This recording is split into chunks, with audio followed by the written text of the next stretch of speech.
It started early, you jumped out, but again, your defense was just outstanding from start to finish. Yeah, such a blessing to be able to get another home win. We talked about it earlier, but everything ignites from our defensive accountability, and the guys started the game great on both sides of the ball. Well, you really jumped out early in the last couple ball games, and you put a lot of pressure on your opponent from just an offensive standpoint, especially with the threes going in early. Yeah, that's big for us. You guys have been watching us since the season. We haven't had a ton of great starts, but it's definitely something we've been working on, and it's good to see us share the basketball, get to the paint, kick out, knock down open threes, and just the force and the pace that we're playing with is much better. Yeah, just a little more to that. What allowed the starters to jump out to that 16-3 lead, I think it was? It starts with our defense. Our game plan discipline was pretty high tonight. Finishing possessions, we talked about it earlier in the press conference. When we can rebound the ball, when we can get stops and rebound, that's our best basketball. We play in the open floor. You got guys spaced out. We're sharing the basketball. We're knocking down threes. And that first quarter, we saw it 32-18. A lot of it was that, just getting stops and playing. I think CJ said, like maybe 2 weeks ago, he's like, good NBA teams take care of the teams they're supposed to. Yeah. Have you found that to be true in the NBA? Definitely. And Brooklyn's a good team. They have a ton of talent on that team. We know that they haven't been playing as well as they want to lately, but it was important for us to get off to a great start, maintain it, get a win on our home floor. We know we got a back-to-back coming up, so we took care of business tonight.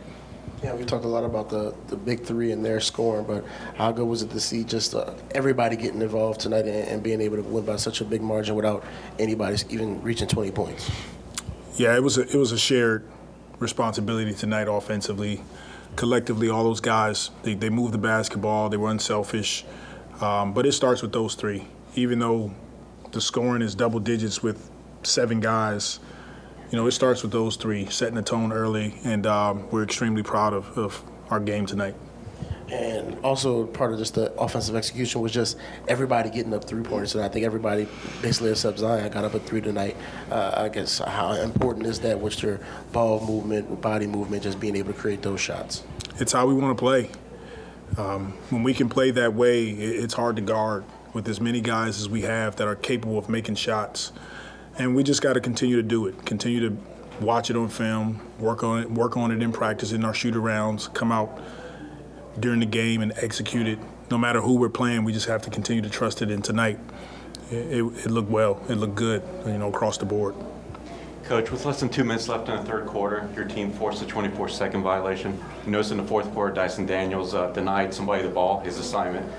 Are you seeing what you want to see out of this team competitively to where you feel like not only are they playing maybe at their best and their highest level of the season, but they look like they might be ready for what's going to be a daunting road trip?